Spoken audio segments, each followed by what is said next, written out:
નમસ્કાર મિત્રો, સ્વાગત છે તમારું અમારી YouTube ચેનલમાં। તો મિત્રો આઈબી એટલે કે ઇન્ટેલિજન્સ બ્યુરો દ્વારા મલ્ટીટાસ્કિંગ સ્ટાફની પોસ્ટ પર ભરતી બહાર પાડવામાં આવેલી છે। તો ભરતી વિશે તમામ માહિતી આજના વિડીયોમાં મેળવીએ તે પહેલા વિડીયો ગમે તો લાઈક ને શેર કરી દેજો, ચેનલમાં નવા હોય તો ચેનલને સબસ્ક્રાઇબ કરી દેજો। તો ચાલો મિત્રો વિડીયોની શરૂઆત કરીએ।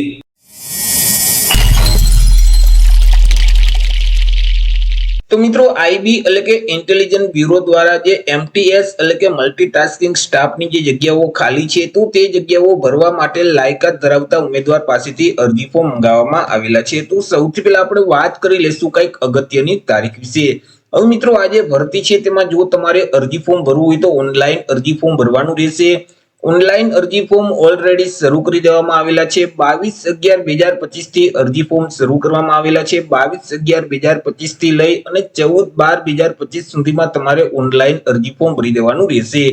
ઓનલાઈન અરજી ફોર્મ છે તે મિત્રો NCS નું જે પોર્ટલ છે એટલે કે www.ncs.gov.in અથવા તો MHA નું જે પોર્ટલ છે www.mha.gov.in આ બે વેબસાઇટ માંથી કોઈ પણ એક વેબસાઇટ ઉપર જઈ તમે ઓનલાઈન અરજી ફોર્મ ભરી શકશો। મિત્રો અહીંયા પરીક્ષા ફી છે, એપ્લિકેશન ફી છે તે તમે ઓનલાઈન અને ઓફલાઈન બંને રીતે ભરી શકશો। જો તમારે મિત્રો ઓનલાઈન પરીક્ષા ફી ભરી હોય તો 14/12/2025 સુધીમાં ઓનલાઈન પરીક્ષા ફી ભરી દેવાની રહેશે।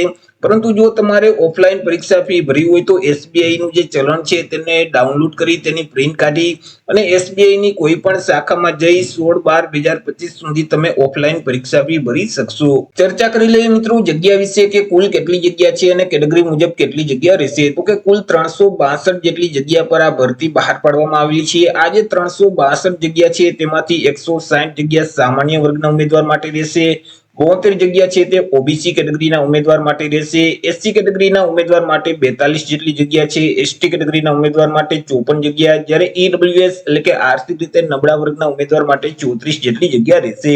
આવી રીતે કુલ 362 જેટલી જગ્યા પર આઈબી દ્વારા એમટીએસ ની ભરતી જાહેર કરવામાં આવેલી છે। વાત કરી લઈએ મિત્રો પે સ્કેલ એટલે કે પગાર ધોરણ વિશે કે ઉમેદવારોને કયા પગાર ધોરણ મુજબ પગાર આપવામાં આવશે। તો ઉમેદવારોને પે મેટ્રિક લેવલ 1 મુજબ પગાર મળવાપાત્ર થશે એટલે કે ₹18,000 થી લઈ અને 56,900 નું જે પગાર ધોરણ છે તે મુજબ ઉમેદવારોને પગાર આપવામાં આવશે।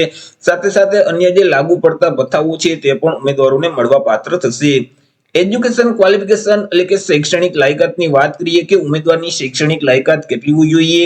તો કે ઉમેદવારોએ કોઈ પણ સરકાર માન્ય બોર્ડમાંથી ધોરણ 10 ની પરીક્ષા અથવા તો તે સમકક્ષની પરીક્ષા પાસ કરેલ હોવી જોઈએ। જે ઉમેદવારોએ ધોરણ 10 ની પરીક્ષા અથવા તો તે સમકક્ષની પરીક્ષા પાસ કરેલ છે તે ઉમેદવાર આ ભરતીમાં અરજી ફોર્મ ભરી શકશે। એજ લિમિટ એટલે કે વય મર્યાદા વિશે વાત કરીએ કે ઉમેદવારની ઉંમર કેટલી હોવી જોઈએ। તો કે ઉમેદવારોએ અરજી ફોર્મ ભરવાની જે છેલ્લી તારીખ છે 14/12/2025 આ તારીખને ધ્યાનમાં રાખી ઉમેદવારે પોતાની ઉંમરની ગણતરી કરવાની રહેશે। 14/12/2025 ના રોજ જે ઉમેદવારની ઉંમર છે તે ઓછામાં ઓછી 18 વર્ષ અને વધુમાં વધુ 25 વર્ષની હોવી જોઈએ। પરંતુ અહીં જે અનામત વર્ગના ઉમેદવાર છે તેઓને સરકારશ્રીના નિયમ અનુસાર છૂટછાટ આપવામાં આવશે। જેમ કે એસસી અને એસટી કેટેગરીના જે ઉમેદવાર છે તો તેઓને 5 વર્ષની છૂટછાટ મળવાપાત્ર થશે। ઓબીસી કેટેગરીના જે ઉમેદવાર છે તો તેઓને 3 વર્ષની છૂટછાટ આપવામાં આવશે।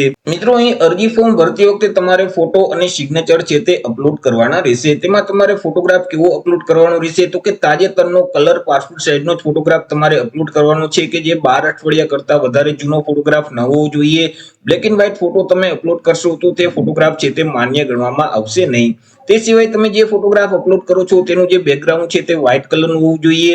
અને મિત્રો ફોટામાં 70 થી 80% ભાગ છે તે તમારા ચહેરાનો હોવો જોઈએ। તમે જે ફોટોગ્રાફ અપલોડ કરો છો તેનું જે બેકગ્રાઉન્ડ છે તેને લગતા તમારે કપડાં પહેરેલા ન હોવા જોઈએ એટલે કે વ્હાઇટ કલરના કપડા સાથે તમે જો ફોટોગ્રાફ પાડશો તો તે ફોટો પણ માન્ય ગણાશે નહીં।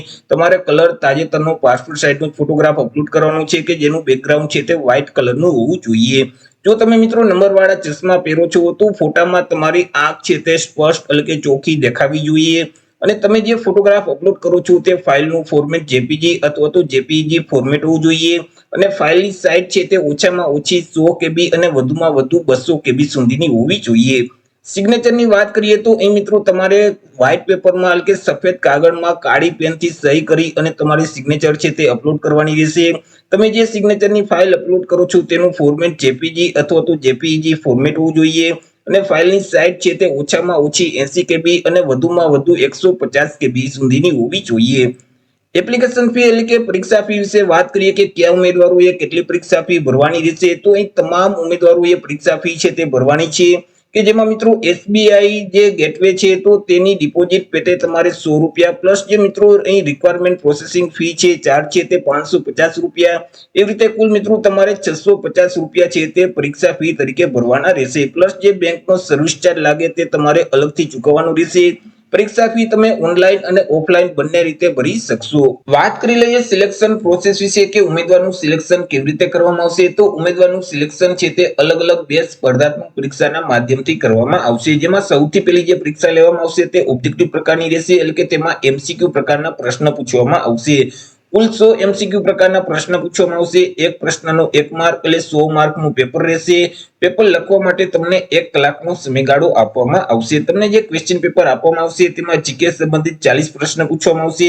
ત્યાર પછી મિત્રો ગાણિતિક કસોટી સંબંધિત 20 પ્રશ્ન પૂછવામાં આવશે, તેમના 20 માર્ક રહેશે। રીઝનિંગ પ્રકારના જે પ્રશ્ન છે તેવા પણ 20 પ્રશ્ન પૂછવામાં આવશે, તેમના પણ 20 માર્ક રહેશે, અને ઇંગ્લિશ ભાષા સંબંધિત 20 પ્રશ્ન પૂછવામાં આવશે, તેમના પણ 20 માર્ક રહેશે। આવી રીતે કુલ 100 એમસીક્યુ પ્રકારના પ્રશ્ન પૂછવામાં આવશે, 100 માર્કનું પેપર રહેશે। પેપર લખવા માટે 1 કલાકનો સમયગાળો આપવામાં આવશે। આ જે પરીક્ષા છે તેમાં માઇનસ પદ્ધતિ લાગુ પડશે। જો તમે પ્રશ્નનો જવાબ છે તે ખોટો ટીક કરશો તો 1/4 માર્ક એટલે કે 0.25 માર્ક છે તે માઇનસ કરી દેવામાં આવશે। ત્યાર પછી મિત્રો ઇંગ્લિશ ભાષાની અહીં મિત્રો લેખિત પરીક્ષા લેવામાં આવશે, એટલે કે વર્ણનાત્મક પ્રકારની પરીક્ષા છે તે લેવામાં આવશે। તે મિત્રો 50 માર્કની રહેશે અને તેના માટે તમને 1 કલાકનો સમયગાળો આપવામાં આવશે। વાત કરી લઈએ મિત્રો એક્ઝામ સેન્ટર વિશે કે ગુજરાતમાં કયા કયા સેન્ટર ઉપર આ પરીક્ષાનું આયોજન કરવામાં આવશે, તો ગુજરાતમાં અમદાવાદ અથવા તો ગાંધીનગર છે, મહેસાણા છે, રાજકોટ અને સુરત, તો આ 5 સિટી ખાતે પરીક્ષાનું આયોજન છે તે કરવામાં આવશે। તો આવી રીતે મિત્રો આઈબી એટલે કે ઇન્ટેલિજન્સ બ્યુરો દ્વારા એમટીએસ ની પોસ્ટ પર ભરતી જાહેર કરવામાં આવેલી છે। તો આશા રાખું છું વિડિયો પસંદ પડ્યો હશે। વિડિયો પસંદ પડ્યો હોય તો લાઈક ને શેર કરી દેજો, ચેનલમાં નવા હોય તો ચેનલને સબસ્ક્રાઇબ કરી દેજો। ફરી મળીશું એક નવા ટોપિક સાથે એક નવા વિડિયોમાં, ત્યાં સુધી જય હિન્દ, વંદે માતરમ।